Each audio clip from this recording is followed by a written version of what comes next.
నార్కల్ జిల్లా కేంద్రంలోని ప్రభుత్వ విశ్రాంతి ఉద్యోగుల సంఘం ఆధ్వర్యంలో రాధాకృష్ణ భవనంలో తెలంగాణ ప్రజాపాలన దినోత్సవం పురస్కరించుకొని జెండా ఎగరవేసే కార్యక్రమాన్ని నిర్వహించడం జరిగింది. ఈ సందర్భంగా సంఘం మండల శాఖ అధ్యక్షుడు బుసిరెడ్డి సుధాకర్ రెడ్డి పతాక ఆవిష్కరణ చేశారు.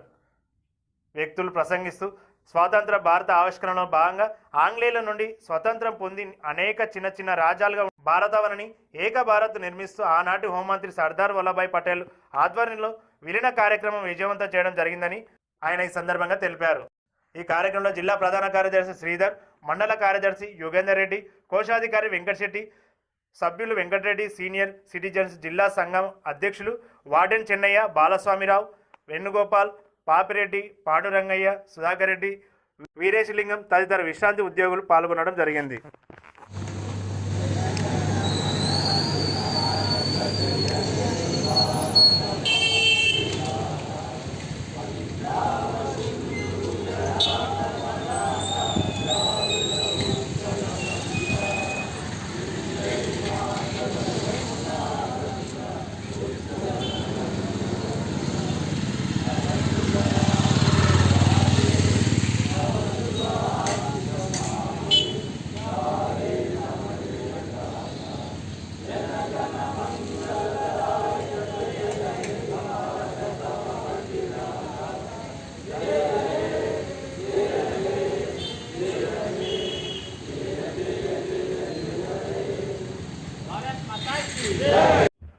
కొల్లాపు నియోజకవర్గంలోని 80 కోట్ల రూపాయలతో సమీకృత గురుకుల పాఠశాలను నెలకొల్పుతున్నట్టు విద్యార్థులకు అంతర్జాతీయ ప్రణాళికతో కూడిన ఉచిత విద్యా వసతి అందించేందుకు ఇంటిగ్రేటెడ్ రెసిడెన్షియల్ పాఠశాలను ఏర్పాటు చేస్తున్నామని మంత్రి జూపల్లి తెలిపారు. ఒకే సువిశాల ప్రాంగణంలో ఎస్సీ, ఎస్టీ, బీసీ, మైనారిటీ గురుకులాలు ఏర్పాటు చేసి పేద బిడ్డలకు నాణ్యమైన విద్యా వసతి సౌకర్యం కల్పించడమే ఈ ప్రాజెక్టు ప్రధాన లక్ష్యమని, తద్వారా పోటీతత్వం పెరుగుతుందని, కులమత వివక్ష తొలగిపోతుందని మంత్రి తెలిపారు.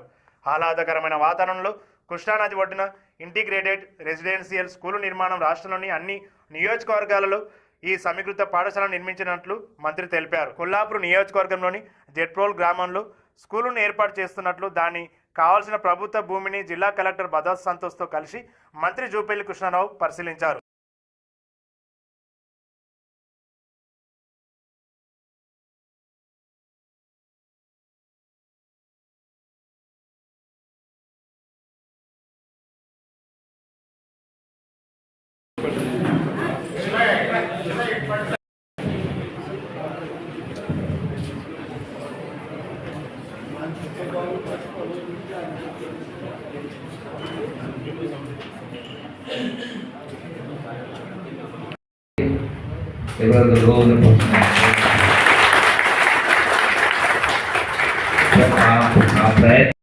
షాజీ అంటే ఈ ప్రభుత్వం అధికారం తీసుకున్న సందర్భంలో రాష్ట్ర ఖజానా ఆర్థిక పరిస్థితి దివాలా తీసింది.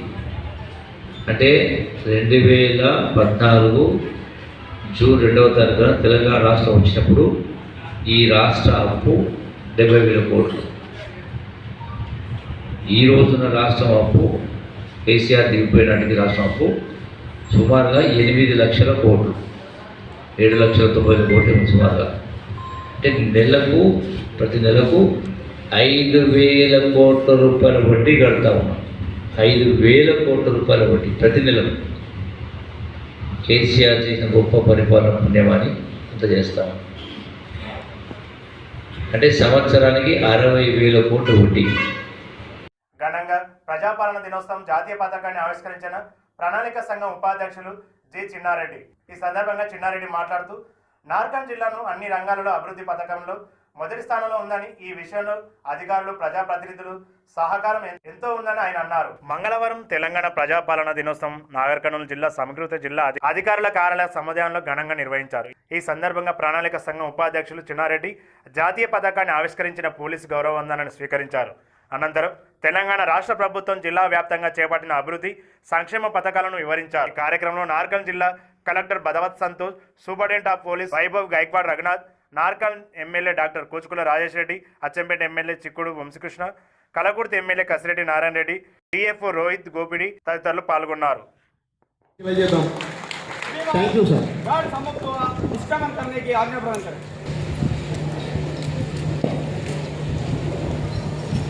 గార్డు బృంద సభ్యులకు ధన్యవాదాలు.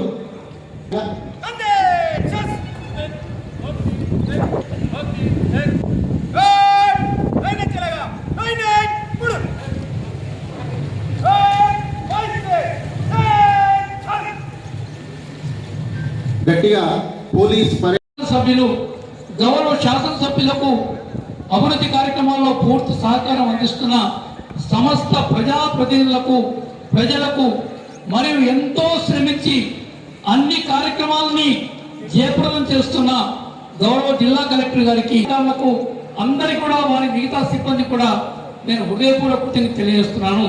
ప్రభుత్వ పథకాల గురించి ప్రజల్లో అవగాహన కలిగిస్తూ జిల్లా అభివృద్ధికి పాటుపడుతున్న పత్రికా ప్రతినిధులకు, మీడియా ప్రతినిధులకు, మరి జిల్లా ప్రజానికానికి మరొక్కసారి తెలంగాణ ప్రజాపాలన దినోత్సవ సందర్భంగా హృదయపూర్వక శుభాకాంక్షలు తెలియజేస్తూ సెలవు తీసుకుంటున్నాను.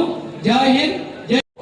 ప్రభుత్వం పురోగమిస్తున్నది, సకల జనుల సంక్షేమానికి పాటుపడుతున్నది. ప్రణాళికాబద్ధమైన విధానాలు, ఆర్థిక క్రమశిక్షణ, ప్రజల సహకారంతో అన్ని రంగాల్లో మనం కలిసి పయనిద్దాం. ప్రజలకు ఇచ్చిన మాట ప్రకారం 6 గ్యారెంటీలను అమలు చేసేందుకు కంకణం కట్టుకుంది. నేటి ప్రభుత్వం అభివృద్ధి సంక్షేమ పథకాలపై ప్రత్యేక దృష్టి సారించింది. డిసెంబర్ 28, 2023 నుంచి సరికొత్తగా ప్రజాపాలన కార్యక్రమం నిర్వహిస్తున్నది. మీకు ఈ ప్రజాప్రభుత్వం మనకు డిసెంబర్ 3వ తేదీ నాడు ప్రమాణ స్వీకారం చేస్తే 25 రోజుల్లోనే ప్రతి గ్రామంలో, ప్రతి బస్తీలో గ్రామ సభలు, వార్డు సభలు. బహుజన విద్యార్థి సమైక్య మరియు బహుజన సమాజ్ పార్టీ ఆధ్వర్యంలో నార్కన్ జిల్లా బిజినపల్లి మండల కేంద్రంలో గల మైదాన్ స్కూలును సందర్శించడం జరిగింది. 4 రోజుల కిందట సురేందర్ అనే 10వ తరగతి విద్యార్థిని అంత దారుణంగా ఎందుకు కొట్టారని యాజమాన్యాన్ని ప్రశ్నించడం జరిగింది. అనంతరం అంబేద్కర్ చౌరస్తాలో నిరసన కార్యక్రమం చేపట్టారు. ఈ కార్యక్రమంలో బీఎస్ఎఫ్ రాష్ట్ర కార్యదర్శి రామకృష్ణ, బీఎస్ఎఫ్ జిల్లా అధ్యక్షులు సాయిబాబా, బీఎస్పీ పార్టీ మండల అధ్యక్షులు రామచందర్ మాట్లాడుతూ ప్రైవేట్ పాఠశాలలు విద్యార్థుల రక్షణ కరువైందని, ఎదవ చేశారా, ఫీజు కట్టలేదని, హోంవర్క్ చేయలేదని, టీచర్లు మాట సరిగా వినడం లేదని, విద్యార్థులను ఇష్టం వచ్చినట్లు కొట్టడం ఎంతవరకు సమంజసమని ప్రశ్నించారు. పోలీస్ స్టేషన్లలోనే కొడితేనే పోలీసులపై కేసులు నమోదు అవుతున్న సంఘటనలు నిత్యం చూస్తున్నామని అన్నారు. విద్యాబుద్ధులు నేర్పమని పాఠశాలకు పంపిస్తే పాఠశాల విద్యార్థులను ఇష్టం వచ్చినట్లు కొడితే చివరికి చదివే బంద్ చేసే పరిస్థితి దారి తీస్తుందని పేర్కొన్నారు. రామకృష్ణ, బీఎస్ఎఫ్ బహుజన విద్యార్థి సమైక్య రాష్ట్ర కార్యదర్శి.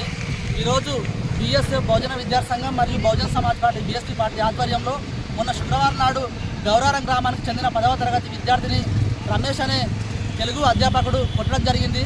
మరి శనివారం నాడు చాలా వైరల్ కావడం జరిగింది. మరి ఈరోజు నిన్న మొన్న పాఠశాల బంద్ ఉన్నది కాబట్టి ఈరోజు వచ్చి విషయం తెలుసుకోవడానికి వస్తే ఆ రమేష్ అనే వ్యక్తి అధ్యాపకుడు, తెలుగు అధ్యాపకుడు పాఠశాలలో లేడు ప్రస్తుతము. మరి మేము ఏం చెప్తా ఉన్నాం అంటే, ఏ ప్రైవేట్ పాఠశాల అయినా, ఏ ప్రభుత్వ పాఠశాల అయినా ఒక విద్యార్థి చదివినా చదవకపోయినా తల్లిదండ్రులతో సంభాషించి మాట్లాడి అడగాలి, ప్రేమతో మాట్లాడాలి. కానీ బడి అంటే గురిలాగా అని చెప్పి బడి అంటే ఒక భయాందోళనకు గురి చేస్తూ ఉన్నారు. బడి ఇట్లా కొడితే అతని కాళ్ళకు దద్దుర్లు వచ్చే విధంగా అతను ఇంటికి పోయి చూసుకున్న అంతవరకు ఈ అధ్యాపకులు చూడడం లేదంటే అంటే వీళ్ళు జైల్లాగా ఇబ్బంది పెట్టడం సరైన పద్ధతి కాదని చెప్పి మేము తెలియజేస్తూ ఉన్నాము. ఏదైనా ఉంటే ఇట్లాంటి సమస్యలు ఈ ప్రైవేటు పాఠశాలలో కానీ, తర్వాత ప్రభుత్వ పాఠశాలలో కానీ విద్యార్థి చదవకపోతే తన తల్లిదండ్రులతోనో లేకపోతే అతనికి అనుకూలమైనటువంటి విద్యార్థులతో మాట్లాడి చదివే పరిస్థితి చేయాలి. కానీ ఆలస్యమైందని చెప్పి, చదువుతలేడని చెప్పి విద్యార్థులను వేధించే హక్కు ఎవరికి కూడా లేదని చెప్పి మేము తెలియజేస్తూ ఉన్నాము. కాబట్టి ఇలాంటి మళ్ళీ పునరావృతం కావద్దని చెప్పి మేము తెలియజేస్తూ ఉన్నాము. ఈ అవకాశం ఇచ్చిన మీ అందరికీ పేరు పేరున ధన్యవాదాలు తెలియజేస్తాము.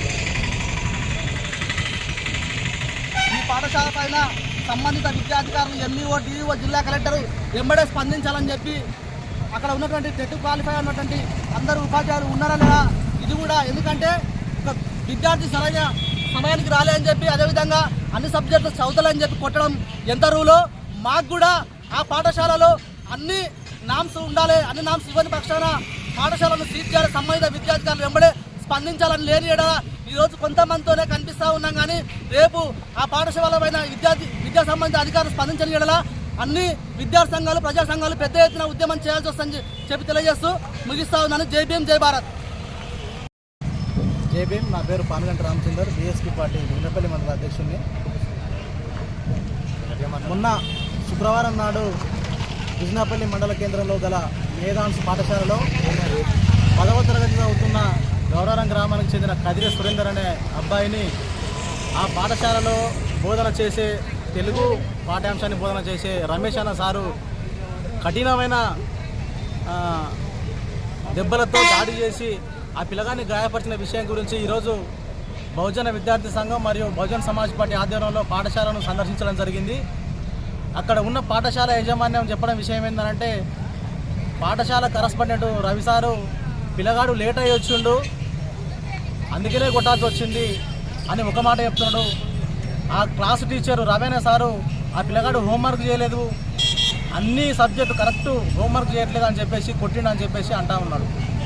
మేము ఒకటే అడుగుతా ఉన్నాం, ఆ పాఠశాలలో కదిరి సురేందర్ అనే అబ్బాయి 4వ తరగతి నుంచి మీ పాఠశాలనే చదువుతున్నప్పుడు ఆ పాఠశాలలో ఆ పిల్లగాని యొక్క మేధాశక్తి, ఆ పిల్లగాడు హోంవర్క్ చేస్తున్నాడు, ఆ పిల్లగాని యొక్క ఎడ్యుకేషన్ డెవలప్మెంట్ ఎంతవరకు ఉందనేది మీ అబ్జర్వేషన్లో ఉంటుంది. కాబట్టి ఏది ఏమైనా ఉపాధ్యాయులకు దండన చేసే అధికారం ఉంటుంది, పిల్లలను సక్రమమైన మార్గంలో పెట్టే అధికారం ఉపాధ్యాయులకు ఉంటుంది తప్ప కానీ విచక్షణారహితంగా దాడి చేసే హక్కు ఎవరికి లేదు. ఇంకొక విషయం చెప్పదలుచుకున్నది ఏంటంటే, ఈరోజు బిజినపల్లి మండల కేంద్రంలో కానీ జిల్లా వ్యాప్తంగా రాష్ట్ర వ్యాప్తంగా ప్రైవేటు స్కూళ్ళ అరాచకాలు ఎక్కువైనాయి. ఫస్ట్ మేము ఒక హెచ్చరిక చేయదలుచుకున్నవి ఏంటంటే, మొన్ననే సీఎం రేవంత్ రెడ్డి గారు విద్యా వ్యవస్థను ప్రక్షాళన చేస్తాం, విద్యా కమిషన్ చైర్మన్ ఆకునూరి మురళిని చైర్మన్గా పెట్టాం, ఇదంతా ప్రక్షాళన చేస్తామని చెప్తూనే విచ్చలవిడిగా విచక్షణారహితంగా దాడి చేయడం,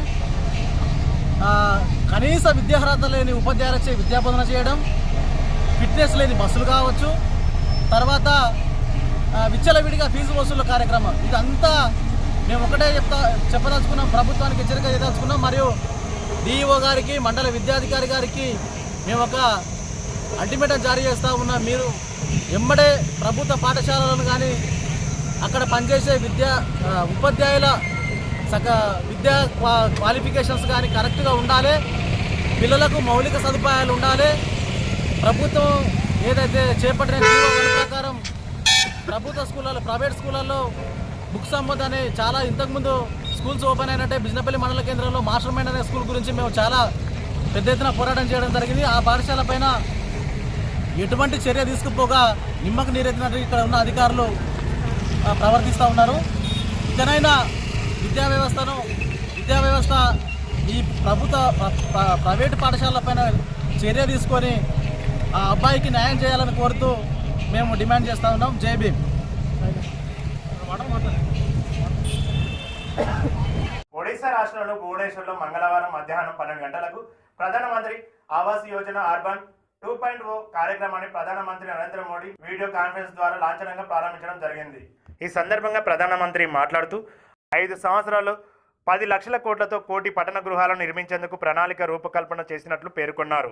సంక్షేమ కార్యక్రమాలు అమలులో భారతదేశం ముందంజలో ఉందని, పట్టణాలలో నివసించే పేదలకు, మధ్యతరగతి ప్రజలకు బాసటగా నిలిచేందుకు ఈ పథకం ప్రవేశపెట్టడం జరిగిందని తెలిపారు. మంగళవారం నాడు నాగర్ జిల్లా సమీకృత కలెక్టరేట్ కార్యాలయంలోని వీడియో సమావేశ మందిరం నుంచి అదనపు కలెక్టర్ దేవా సహాయం, మున్సిపల్ శాఖ అధికారులు ఈ వీడియో కాన్ఫరెన్స్లో పాల్గొన్నారు. मैं जल्द से जल्द आपके बीच आऊं और बहुत स्वाभाविक था है और इतनी बड़ी तादाद में आप आशीर्वाद देने आए, ये मेरा बहुत बड़ा सौभाग्य है।